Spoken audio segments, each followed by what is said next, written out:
Salve, salve! Querer comparar o tarô e a sabedoria oracular e a sabedoria arquetípica e imagética com o manifesto barra show que o Bad Bunny fez na última final do Super Bowl, com certeza você já ouviu a respeito, pode parecer e soar um tanto esdrúxulo, mas na verdade não é.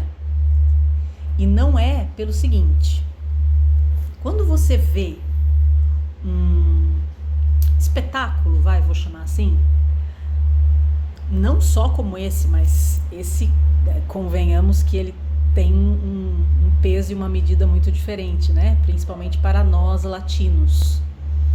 Quando você vê uma apresentação como essa, né? Quando você entra em contato com uma obra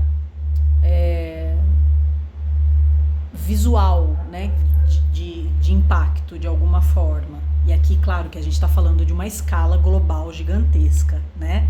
Não é o caso quando você faz um autoestudo ou uma leitura de tarô para você ou para uma outra pessoa, ou até um trabalho em grupo. A escala é muito diferente. Mas quando você entra em contato com uma manifestação simbólica de impacto, seja no caso de um espetáculo como esse, que é, como eu disse, numa escala global, feito para milhões, ou ali na privacidade da sua prática oracular, você está comunicando para o seu subconsciente, para a sua psique, para a sua alma, né? Se assim você quiser. Eu frequentemente uso a palavra alma e a palavra psique de forma intercambiável, né? É o mais ou menos a mesma coisa, vamos dizer assim, da maneira que eu coloco aqui. Quando você entra em contato com o simbólico, né? Você deve ter ouvido por aí um monte de gente falando: a apresentação do Bad Bunny estava cheia de simbolismo. O que isso quer dizer? Isso quer dizer que ele está contando uma história, transmitindo uma informação, passando uma mensagem, colocando uma informação. Estou dizendo ele, mas com certeza deve ter tido uma equipe grande envolvida na criação do conceito, né, dessa apresentação, que eu imagino que tenha sido feita a partir dos direcionamentos dele. Mas quando ele está fazendo isso, ele está te entregando uma mensagem, né? Você vê lá o cara com a bandeira de Porto Rico, com um azul, tem um pedacinho da bandeira que é uma flag dentro da bandeira, né? Um formato de flag dentro da bandeira, azul clarinho, né? Você deve ter notado ou já deve ter ouvido um monte de gente falar sobre isso também. Aquele azul clarinho da bandeira de Porto Rico, que simboliza como a bandeira de Porto Rico era apresentada e utilizada antes de Porto Rico se tornar colônia dos Estados Unidos. E aí depois, quando isso acontece, aquele tom de azul que sempre foi um azul clarinho, azul céu, né? Um céu bem claro, ele se torna um azul mais escuro, né? Mais fechado, para parecer com o azul da bandeira dos Estados Unidos. E as duas bandeiras em si já têm muitas similaridades, né? Então eles transformam, parece um detalhe sutil, mas na verdade aquele detalhe sutil é só uns dois tons de azul mais para cá ou mais para lá, que bobagem. Esse detalhe sutil, ele tá singularmente comunicando toda uma história de colonização, de dominação e de, portanto, como sempre acontece, um apagamento ou uma tentativa muito intensa de apagamento da identidade da nação, do povo, do território que foi ou está sendo dominado e colonizado. Então, quando você vê esse micro detalhe, e você, principalmente para quem é de Porto Rico, eu imagino que esse micro detalhe deva ter sido gigantesco, né? Talvez das coisas mais gigantescas que teve ali.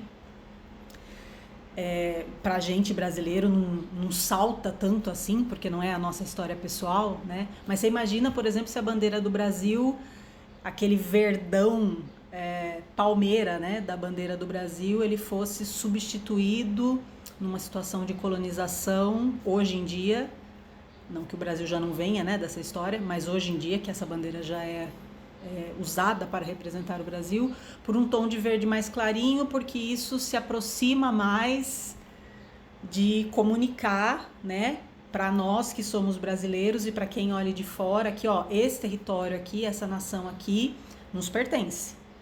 E ela segue de acordo com as nossas leis, com as nossas especificações, com o nosso domínio. Então parece algo pequeno, mas é absolutamente gigantesco, né? Quando você assiste um espetáculo onde quem já viu alguma coisa desse show do intervalo do Super Bowl sabe que costumam ser espetáculos assim muito pirotécnicos, né? Tem uma coisa bem focada na imponência visual, recursos tecnológicos, muito cenário, muita troca de roupa, muito tudo, né? E aí você vê algo que reduz até deixar só o essencial, focado apenas nos elementos culturais daquela história que está sendo contada, principalmente se você considerar que a parcela maior, né, de quem costuma assistir essa apresentação são pessoas estadunidenses que estão acostumadas a ver essas apresentações, o impacto visual ele é instantâneo. Porque você de cara percebe que tem alguma coisa diferente sendo levada ali, sem que ninguém tenha colocado ali uma legenda, né? Olha, esse local que está sendo reproduzido aqui é para representar os trabalhadores, embora tenha ficado óbvio, né? Mas é para representar os trabalhadores rurais da cana-de-açúcar, que aliás remete muito ao Brasil, a muitas regiões do Brasil, né? As minhas origens com certeza, como uma pessoa do interior do estado de São Paulo. Você não precisa de explicação, você vai sentindo o que está acontecendo à medida em que você vai entrando naquela história que está sendo contada a partir de informações visuais que, por mais que você não saiba o significado, e foi o que aconteceu com muita gente, né? Muitos comentários de pessoas falando: eu não entendi uma palavra, mas eu entendi tudo, né? Ou assim, eu não tinha as referências culturais, mas a intenção da mensagem ficou clara, que era isso que eles queriam e foi feito assim, de uma forma genial, para dizer o mínimo, né? Na minha opinião. O tarô é a mesma coisa, olha que loucura. Quando você entra em contato com o simbolismo daquelas cartas, e principalmente se você estiver fazendo um autoestudo mais aprofundado ou uma leitura para outra pessoa, pretendendo trazer aquilo que está abaixo da superfície, e não necessariamente fazer uma previsão, por exemplo, e você se depara com uma carta simbólica como, sei lá, um 8 de espadas. Uma carta do louco, uma carta da torre, enfim, eu acho que tem cartas no tarô onde o simbolismo, obviamente, grita de forma mais explícita e outras que você tem que pensar um pouco mais e estudar talvez um pouco mais sobre o simbolismo do tarô. Mas muitas das cartas gritam e todas comunicam alguma coisa, ainda que você não faça a mínima ideia do que aquele arcano específico, aquele naipe específico, aquele número específico significa para a estrutura do tarô.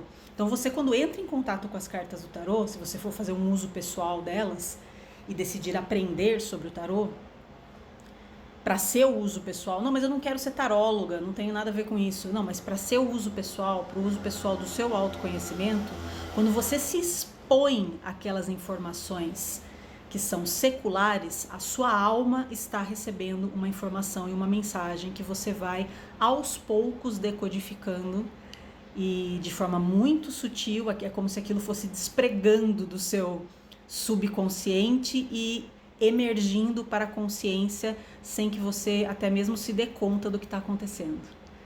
Então parece que não, mas as semelhanças são totais.